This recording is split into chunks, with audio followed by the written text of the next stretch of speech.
So, The Manosphere. this is going to be hard to do, and I don't know how I'm going to do it. I'm going to keep looking away every time I get nervous. Let's go. Everything that someone says contains a little bit of truth and a little bit of BS. No matter their content, no matter their conduct, no matter their character, words, advice, and opinions aren't really indicative of the type of person you are, because we're punished by decisions that we are caught for. The decisions have to be of standard of punishment in the society in which we live in to be found deemable for punishment. If there was ever a time where you could separate cultural issues from political issues, now would be the time. When you think of the manosphere, this toxic masculinity viral environment where men who are struggling of all ages, even though it's made out to be of young men, come to consume content that inherently promotes misogyny and an anti-feminine future because of a insecurity about the current status of their own masculinity and of the masculinity of their friends. That's called association. The men that are getting women aren't telling their friends, hey, the world sucks. They're saying that all these other men that aren't getting any women are struggling out here because they're losers. Now, on the other hand, you have a bunch of struggling, hateful, spiteful, vengeful, envious men who are saddened by the empowerment of the woman in general and how it's led to what they believe is a decline in their ability to attract women, to have sex, to have success in the dating game. So what you could say about the whole situation is it's a unsatisfaction with your place of the hierarchy, in the hierarchy of the dating world. While both genders have had less sex in this past generation, whatever that means. Our generation, my generation, having less sex in the past.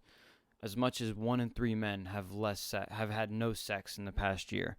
So what this does is create an envious feeling towards, well, first your fellow man that's getting the woman that you want, and then against the empowered woman who seems to be, rising to the top without you, and she's better off without you too, unfortunately. Where it started with me is alpha male. This channel I probably found when I was like 13 years old, and it was teaching me how to be a man, and I was like, yeah, this is great.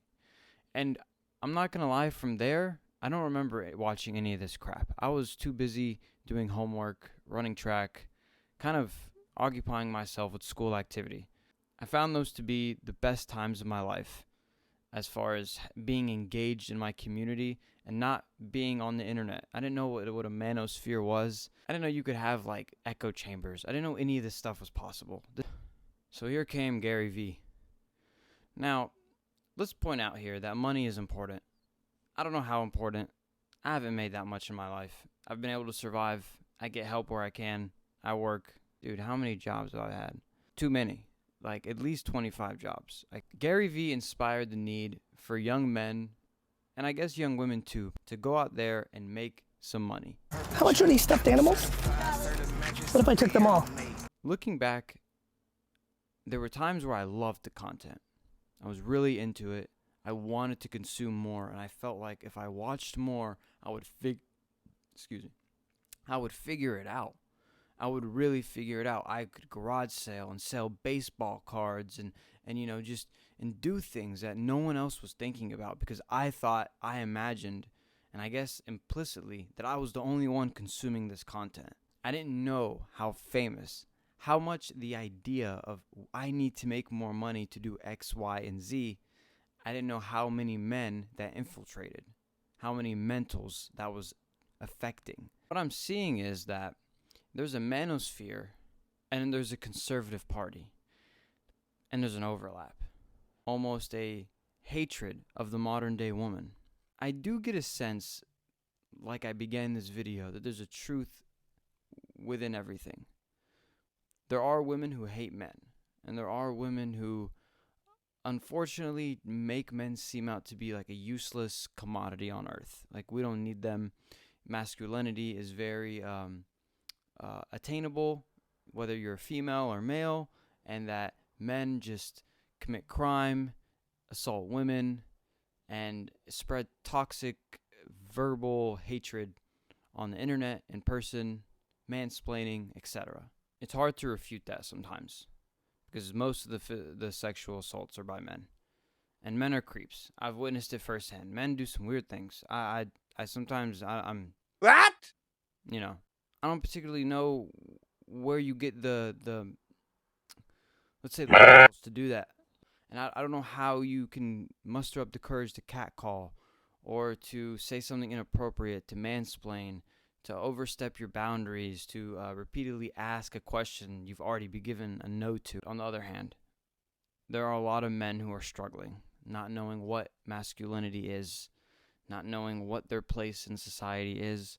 And again, in the beginning of the video, when I said an unsatisfactory or unsatisfaction, you're not satisfied with where you are on the dating hierarchy. Everything is a socioeconomic divide, and this ties us back into the Gary V, because you need to be able to make money.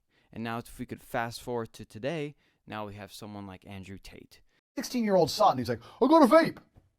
Get the fuck out of here, vape. Do some push-ups. You're broke! Or, Andrew Tate incentivizes you to make money, but on the other hand, to be, quote-unquote, your best self. There are plenty of Instagram influencers, Instagram pages that promote Andrew-like content, a sentiment that men are dying, which I guess if you look at the suicide rates, men are dying. And men are suffering. Most homelessness, most prisoners, most labor workers, most men are, a lot of men are, not most men, but a lot of men are unemployed and haven't had a job in the past year. I mean, there's a lot of stats you can find that make men look terrible. I don't particularly know what a woman has to do with saving that. I don't know if, the strides that women are making in the business realm, or just assimilating in society to where they're treated like an equal. Women deserve the opportunity to win by merit, to win by effort, to win by determination, and men sometimes strip that from them because of the sexual nature of the workplace. It reminds me of something that like Jordan Peterson would talk about. There was this viral video that he made where something about women and red lipstick. Why do you make your lips red? Because they turn red during sexual arousal. That's why. I don't know if that's particularly true. I haven't looked that up. It is true. Didn't know that. There is a notion where we have something to figure out when it comes to men and women in the workplace. How do we remove the sexual tension and still promote growing the business? There's an article on the National Review that I really liked. It was written by Haley Strack, and it was published September 12th, 2023. It's about a guy, Richard Reeves, who is talking about how he couldn't really define masculinity. And he gives a story about his father. And in the story, to sum it up towards the end, his father couldn't find a job. And he asked his dad, why are you still dressing nice if you don't have a job? We're going hungry. Things aren't going good. He said, I do have a job. And my job is to go out there and find a job so I can provide for you and the rest of the family. And that to me is masculine.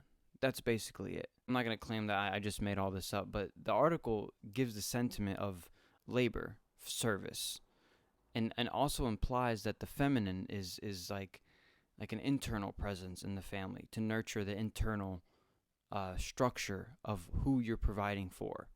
So like the masculine would go out and get the resources, and the feminine would be able to take those resources and utilize them to nurture the household. It mentions a poll in 2016, and it says more men than women ranked being married now or in the future as more important. So men obviously want to be married, and men know the importance of having a partner. And I think this is why Andrew Tate is so popular, because more men are getting left out of the dating game. I see it. And I'm not going to lie, I'm not, at the top of the dating game. I feel like I'm right in the middle. I can see both. I see where the guys at the top are lacking, and I see where the guys at the bottom are lacking. Everything generally like sways to one portion of the group. I don't know whether you're talking about people or you're talking about animals or fruit or whatever, but like things sway. Like the best fruit would all be sourced from the minority of the farmers. The lackluster fruit that I'm probably going to buy from Walmart is probably most of the fruit that is available to be bought, which incentivizes the few farmers who produce like fancy organic fruit to up their prices. Man, sometimes trying to read deep into all this stuff is just so confusing. I don't know what the hell is going on here. I don't know what's happening. I don't think a lot of this stuff is real. I really don't. When I go out every day, I feel like society in general is just insecure, including me. I'm a part of it. And we find ways, to make ourselves feel superior. I like to work out. I like to run. I like to work on my body. That's my thing. We all try to have a sense of superiority because our ego is going to push us to something. I actually have never met someone who is just blinded by Andrew Tate the way like Legia Miller will put in her videos. I wouldn't blame Andrew Tate the fact that a 12 and 13-year-old found their videos. You shouldn't really be on TikTok or YouTube Shorts. Like, the parents of this generation probably didn't have a phone. So you automatically know that this phone is new. And I'm surprised there's not more of a scare factor with these phones. In my defense, I have said for probably like 3 years now that we need government-sponsored sports. There's a lot of people who just need something to do. You don't have to hit the gym, but you do need to exercise. I don't believe this. I've heard this nature like you don't have to exercise. No, you need to exercise. You need to sweat. I don't know why that's seen as like this toxic, gym. These Instagram gym influencers, I really think have made it toxic to be at the gym, but it's really not. Like, you should go out there and release those little like stress endorphins that come out every time you lift, heavy weight. Part of what Andrew Tate, and this goes for Ben Shapiro and Jordan Peterson and a lot more that I really just can't name the names of these guys, but you see them on like shorts.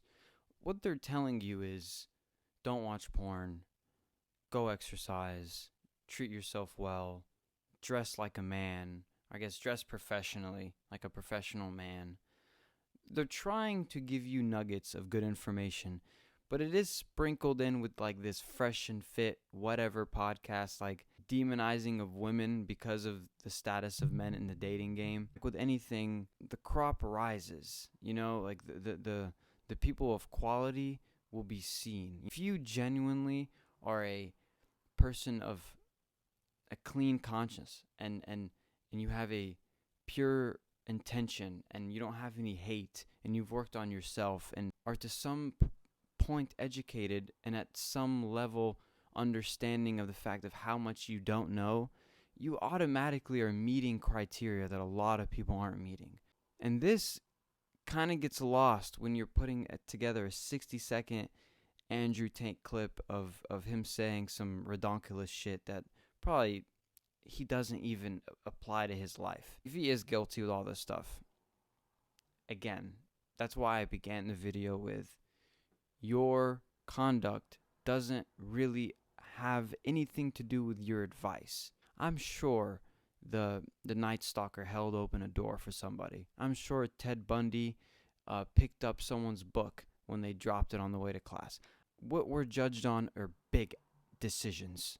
Decisions we make. One decision that you make that can really turn the tables of how your life is going to go. If it was a bunch of decisions, we'd have too many chances out here. It'd be too easy. I think it's important to separate the fact that men want to get better and are trying to find a way to make being better fun, cool, exciting, something to look forward to, but at the same time having to indulge themselves in toxic advice that everyday men can't apply to themselves. I mean, I think the average salary is like $50,000, and you have people like Grant Cardone saying that he'd be embarrassed as a man to make $400,000 a year.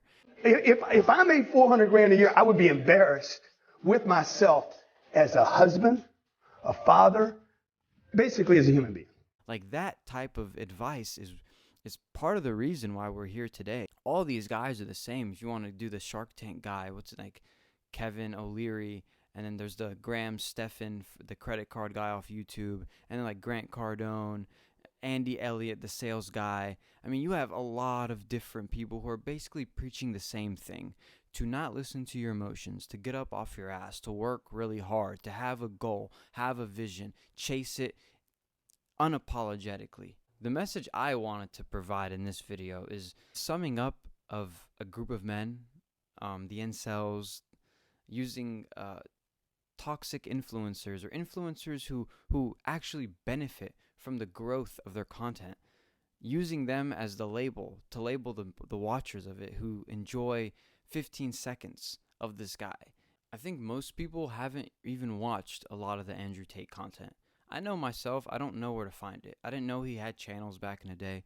I just know him from these alpha motivational type David Goggins-esque type videos where the message, basically all it is men, don't listen to your emotions and build a better you. If the sentiment stopped there, it would be great, but it doesn't.